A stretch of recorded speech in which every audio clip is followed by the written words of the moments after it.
아프지 않고 팔팔한 여러분의 인생을 응원하겠습니다. 신규철 TV 팔팔한 인생. 띵동 사연이 도착했습니다. 안녕하세요. 저는 현대인의 고질병이라고 불리는 거북목, 목 디스크 갖고 있습니다. 근데 사실 제가 직업이 컴퓨터 앞에서 하는 일이다 보니까 하루 종일 앉아있고 모니터를 들여다보고 이러니까 목이 안 아플 수 없더라고요. 정신 차려보면 제가 모니터 속으로 이렇게 빨려 들어가고 있더라니까요. 그래서 심하게 아플 때는 병원에서 뭐 물리치료도 받아보고 목 보호대 착용하라고 해서 그렇게도 하는데 별로 효과가 없는 것 같아요. 그렇다고 수술을 해보자니 너무 무섭고 아플 것 같고. 그러면 수술을 하지 않고 목 디스크를 깨끗하게 낫게 하는 그런 치료법은 없나요? 라고 문의를 주셨는데 이게 또 제 얘기예요. 제가 목 디스크가 있어요. 그런데 심하지 않은데 요즘은 좀 심하지 않은데 이게 제가 이 정형외과 이 유튜브를 하다 보니까 자세를 올바르게 하는 것 같아요. 제가 습관적으로. 그렇죠. 예. 네, 그러니까 조금씩 더 좋아지는 게 느껴지더라고요. 맞아요. 근데 그래도 가끔 너무 아플 땐 이걸 수술을 해야 되나 아니면 치료법이 따로 있나 이렇게 생각을 하게 되거든요. 근데 수술하지 않고 싹 낫는 법 그런 게 있나요? 자, 우리가 이제 목뼈를 보통 경추라고 하거든요. 근데 경추에 대한 질환이 굉장히 많습니다. 특히 이제 목 아프고 뭐 머리 아프고 어깨 아프고 그러니까 정말 그 현대인이라고 하면은 이 목 아픈 거에 대해서는 진짜 어떻게 벗어날 수 없는 이제 그런 그 천연 같은 이제 그런 질환이잖아요. 근데 그런 질환에 대해서는 꼭 우리가 할 말이 많으신 분이 계십니다. 아, 그래요? 서진서 원장님. 원장님이십니까? 서진서 원장님 모시고 한번 말씀 좀 하겠습니다. 네. 네, 저는 목 디스크가 엄청 심하게 튀어나와가지고 통증이 너무 심해서 제가 목 수술을까지 받았었는데요. 근데 사실 꼭 목은 꼭 수술 말고도 이제 비수술적 치료로도 사실 많이 좋아질 수 있긴 합니다. 그래서 오늘 같은 경우에 경추 질환에 비수술 치료가 어떤 게 있는지 또 어떤 방법인지 또 어떤 도움이 되는지 한번 자세히 알려드리도록 하겠습니다. 자, 그럼 구독과 좋아요 꾹꾹꾹 누르고 시작하겠습니다. 보통 우리가 이제 허리 부분은 요추라고 하고, 그러니까 등뼈, 흉추, 그다음에 목부 경추라고 하는데 이런 뭐 경추는 좀 다른 요추나 이런 거에 대해서 어떤 차이가 있는지 좀 알려주셨으면 좋겠습니다. 네, 우선 경추는 7개의 뼈로 이루어져 있고요. 7개밖에 없어요? 네, 7개로 이루어져 있고요. 낙타도 네, 7개입니다. 아, 그래요? 그리고 저희가 보통 이제 C자 형태로 보이는 굴곡을 가지고 있고요. 쉽게 생각하면 우리 얼굴을 지탱해주고 있는 건데요. 결국 그 척추뼈가 대부분 다 비슷하게 생기긴 했는데요. 그 경추 1번 뼈랑 2번 뼈는 약간 좀 다르게 생겼습니다. 그 이유가 이제 보통 이제 저희가 고개를 돌리거나 앞으로 하거나 이걸 많이 움직임을 하는 것 때문에 1번 뼈, 2번 뼈는 모양도 다르고 원래 보통 저희가 요추 1번 뼈, 2번 뼈라고 하는데요. 경추 1번 뼈, 2번 뼈는 따로 자기네 이름도 갖고 있습니다. 뭐 고리뼈, 특별하네. 중세뼈라고 저희가 그런 이름도 갖고 있고요. 그만큼 어쨌든 경추 1번, 2번은 약간 우리 다른 척추가 관장하지 않는 이런 회전과 고개 숙이는 거를 좀 다 담당하고 있고 나머지 밑에 6개의 관절에서 나머지를 조금 관장하고 있다 생각하시면 될 것 같습니다. 근데 이 허리 디스크 이런 거는 저희가 뭐 이렇게 나 허리 디스크 터졌잖아 막 이렇게 얘기하는데 목 디스크는 나 목 디스크 터졌잖아 이렇게 얘기 안 하잖아요. 그러니까 저도 그냥 나 목 디스크 있잖아, 나 거북목이잖아, 뭐 이렇게만 저희가 일상적으로 이렇게 얘기를 하는데 이 경추, 이 목 디스크 뭐 이런 거는 이렇게 급성으로 막 오는 그런 질환이 아닌가?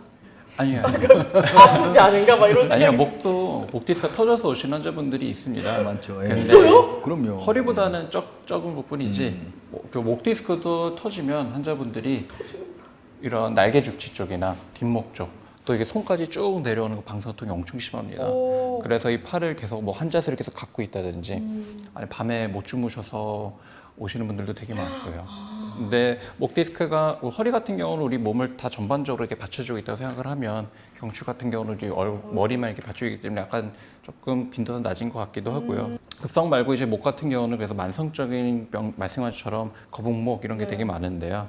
저희가 이제 계속 목을 이제 앞으로 구부정하게 있다든지 그러면 저희가 이제 보통 C자 형태로 말씀을 드렸는데 그게 점점 일자로 되고 더 심해지면 이제 거북목이 되게 됩니다. 그런 뼈 같은 게 이제 스트레스를 받으면 뼈도 자라게 되거든요. 그래요? 저희 골국이라고 부르는데 그런 것들도 같이 이제 신경을 누르게 되면서 천천히 이제 그런 변화들이 나타나게 되면서 이게 만성적인 목 디스크다 이런 경우가 좀 더 많은 것 같습니다. 참 목 질환이라는 게 그 디스크하고 그다음에 아까 지난번에 배웠던 우리 근막 통증 주근하고 뭐 이런 것들이 사실 증상이 굉장히 비슷비슷해요. 그래서 사실 우리가 이제 목 디스크, 목 아플 때 보면은 그러니까 목 디스크 직접 치료하는 것보다는 이런 뭐 자세 교정이나 뭐 이런 뭐 스트레치 이런 걸로 많이 치료하는 경우가 많이 있잖아요. 근데 그럼에도 불구하고 치료가 안 되는 분들, 이제 그런 분들은 또 그 이외 치료를 받아야죠. 그렇죠. 그러니까 쉽게 할 수 있는 게 바로 이제 비수적인 치료들이 있는데, 그러니까 첫 번째 치료, 그러니까 신경 차단술이 있습니다. 어떤 치료인가 이게? 네, 우선은 저희가 제일 많이 하는 거는 말씀하신 신경 차단술 주사 치료인데요. 그 중에 제일 많이 하는 게 이제 주사 치료 종류도 되게 다양한데 그 중에 이제 보통 이제 신경 차단술이라는 거는 저희가 그러니까 신경 줄기나 그 경막, 그 신경 큰 신경 줄기 쪽으로 약을 넣는 걸 신경 차단술이라고 부르는데요. 넣는 방법이 이제 목 뒤로 넣는 경막에 신경 차단술이라는 방법도 있고 아니면 암 옆쪽에서 저희가 경추 공강, 신경이 나오는 쪽 구멍 쪽으로 넣는 근데 너무 아플 것 같지 않아요? 아니 바늘이 되게 얇아서 그렇게 괜찮아요? 아니, 저희가 하면서 마취를 하고 진행하기 이분은 때문에 이제 목 디스크 수술까지 받은 분이기 그러니까요. 때문에 뭐 그 정도는 사실 뭐 아프지 않죠. 아픕니다. 아픈데 참을 수 있습니다. 근데 너무 그러니까 목에 뭔가 한다는 거가 너무 그렇죠. 네. 그래서 저희도 사실 목 주사는 저희가 당연히 허리보다는 더욱더 신경을 써서 놓는 경향이 있습니다. 아무래도 이쪽에는 좀 큰 혈관들이 있거든요. 큰 동맥, 큰 정맥이 있어서 주사 넣을 때 굉장히 좀 신경 써서 놓게 되고 또 이런 신경 차단술 말고도 저희 목 뒤에 이제 관절에서 이제 후지신경으로 되게 작은 신경 줄기들도 나오는데요. 뭐 그런 신경에다 넣는 뭐 내측 후지신경 차단술이라는 것도 있고 또 저희가 이제 목 뒤쪽으로 이제 일자목이나 이런 거북목이 심하면 그런 인대나 이제 근육도 다치게 되는데 그런 걸 튼튼하게 해주기 위해서 증식 치료도 하기도 합니다. 증식 치료가 뭐예요? 그러니까 쉽게 생각하면 인대 증식 치료, 프롤로라고 들어보셨나요? 저 들어봤어요. 네, 프롤로 치료라는 건데요. 그 프롤로 치료라는 거는 이제 목 뒤에 인대 쪽에다가 저희가 이제 주사를 넣게 되면 그게 자극이 됩니다. 그러면서 그 인대 쪽에 혈관이 좀 자라게 되고 그러면서 또 인대가 좀 더 튼튼하게 되면서 약간 조금 더 힘을 더 튼튼하게 지게 되면 인대가 튼튼하게 되면 약간 근육의 힘을 같이 나눠서 할 수가 있기 때문에 좀 통증이 조금 호전이 될 수가 있습니다. 이게 주사를 놔서 이제 근육 이런 거를 조금 더 튼튼하게 해주는 뭐 그런 네네. 뭐 치료법인가 봐요. 인대 강화요법이라고 하면 되죠. 인대 강화요법 그렇죠. 맞는 것 예, 같아요. 네. 근데 이렇게 주사 치료 말고 또 다른 치료가 있나요? 보통 이런 주사 치료로 안 되는 분들은 저희가 이제 시술이라고도 하죠. 이제 보통 이제 신경 성형술이란 걸 하게 됩니다. 주사 치료가 굉장히 좋긴 하지만 단점이라고 하면 이게 병변에 직접적으로 딱 갈 수 있는 게 아니고요. 왜냐하면 저희가 놓을 수 있는 공간들이 이게 좀 좁아가지고 갈 수 있는 게 좀 제한적입니다. 그렇기 때문에 저희가 이제 신경 성형술이라는 거는 추가적으로 저희가 이제 얇은 카테터가 그 얇은 틈으로 들어가가지고요. 만약 병변이 아래쪽이라고 하면 주사 치료도 가능할 수 있긴 하겠지만 좀 더 위쪽 부분으로 갈수록 그 약이 올라가지는 않습니다. 그렇게 되기 때문에 저희가 실질적으로 얇은 카테터가 들어가서 병변 위치까지 직접적으로 위치를 시킬 수가 있죠. 그렇게 돼서 이게 유착된 데서 또 더군다나 이 통증의 원인이 염증이 좀 발생을 하게 되는데 그런 것들 저희가 방해하게 해주면 염증의 원인도 제거해 줄 뿐만 아니라 바로 병변에다가 직접적으로 저희가 약물 치료까지도 할 수 있으니 효과가 더욱더 좋다고 생각하시면 될 것 같습니다. 이 카테터라는 게 이 얇은 관? 네, 아주 얇습니다. 그런 네네. 관이 들어가니까 그렇죠. 예. 내시경 수술보다 좀 더 간단한 건가라고 제가 좀 생각하게 되는데 그래도 조금 간단할까요? 네, 내시경보다는 훨씬 간단한 겁니다. 안전하고요. 그러니까 내시경 같은 경우는 이제 보통 하는 경우는 앞으로 접근을 해서 해야 되는데 아까 말씀드린 것처럼 앞쪽에는 그 큰 혈관들도 있고 네. 저희가 식도랑 기관들이 있고요. 중요한 게 다 있죠? 그런 걸 저희가 만약 해서 다치지 않게 접근을 해야 되고 그걸 접근할 때 그 자세가 이게 엄청 당겨서 저희가 들어가야 되거든요. 안전하게 들어가기 위해서 그 과정에서 통증도 심할 뿐만 아니라 이게 경추는 이제 굉장히 좀 우리 밑에를 다 관장하기 때문에 조금만 다치게 되면 이제 마비가 올 수가 있습니다. 그러니까 이게 잘 생기진 않지만 한 번 실수가 발생하게 되면 완전 사지마비까지 생길 수가 있기 때문에 그런 위험성이 좀 내시경 같은 경우는 좀 있긴 합니다. 차단술보다는 저는 카테터 시술이 좀 더 안전한 것 같아요. 맞아요, 맞습니다. 뭐 디스크가 이제 간단하긴 하지만 그 주사 같은 게 좀 날카롭기 때문에 뭐 혈관이나 신경을 이제 찌를 수가 있기 때문에 저는 환자분한테는 차단술보다는 이제 그런 카테터 시술을 하라고 저 권하는 편입니다. 네. 이런 꿀팁. 그죠? 어떻게 돼도 꿀팁인 것 같아요. 그렇게 얇은 관을 있는 게 조금 더 괜찮다고 하니까 여러분 좀 신경 써서 해주시고. 근데 제가 보면은 이게 우리나라가 진짜 우리나라뿐만 아니라 의학계가 진짜 발전이 많이 됐다. 옛날 같았으면 막 아파서 그냥 참고 우리 어머님들 같은 경우는 참고 아니면은 이제 수술을 해야 그다음에 되고. 수술이죠. 그쵸? 예. 그렇게 두 가지밖에 없었는데 이렇게 비수술적으로 뭔가를 할 수 있으니까 환자 입장에서 좀 좋은 것 같은데 또 다른 비수술적인 치료 이런 게 있나요? 또 제가 많이 하는 게 저희가 이제 고주파 수액 감압술이라는 게 있습니다. 좀 말이 어려운데요. 그러니까 수액이라는 게 이제 보통 이제 저희가 디스크가 터졌다는 거, 그 수액이라는 게 튀어나와서 신경을 누르는 거거든요. 그래서 저희가 그것도 이제 아주 얇은 카테터로 그 터진 목 쪽으로 접근을 해서 그 터진 부분으로 접근해서 저희가 고주파 쉽게 생각하면 이렇게 지진다고 생각하시면 되거든요. 저희가 보통 이제 지지면 보통 이렇게 수축하게 됩니다. 그럼 약간 이렇게 터져서 신경을 누르고 있던 게 수축하게 되면서 신경을 좀 덜 누르게 됩니다.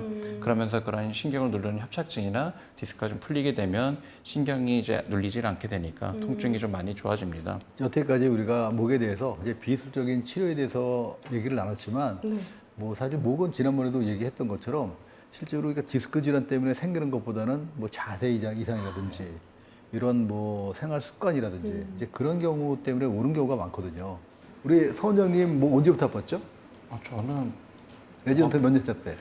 저는 한 심하게 아픈 저 인턴 때 학생 때부터 아프기 시작했어요. 학생 때부터 네. 공부 열심히 한 분이 이분은. 그래서 제가 아까 왜 목 디스크 수술하셨어요? 그러니까 그냥 장난으로 게임으로 해서 나중에는 공부를 이렇게 하셔가지고 저는 레지던트 2년차 때부터 이제 그러니까 수술할 때 고개 숙이면서 수술하니까 맞다. 맞아요. 그때부터 아프기 시작을 했거든요. 네. 근데 그게 지금까지도 아파요. 이렇게 제일 중요한 게 자세예요, 자세. 생활 습관. 그리고 그 자세가 안 좋으면 바로바로 그걸 교정할 수 있는 스트레칭.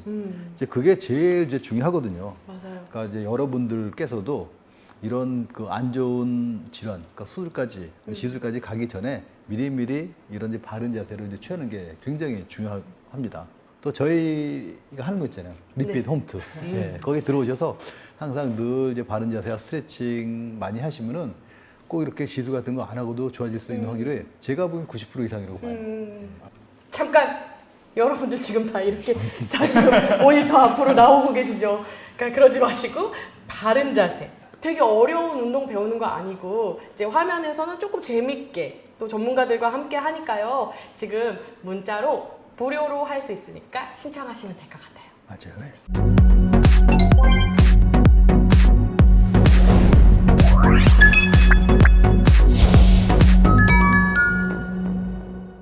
오늘은 여기까지. 그러니까 구독과 좋아요 꾹꾹꾹 누르고 다음 시간에 뵙도록 하겠습니다. 감사합니다. 감사합니다.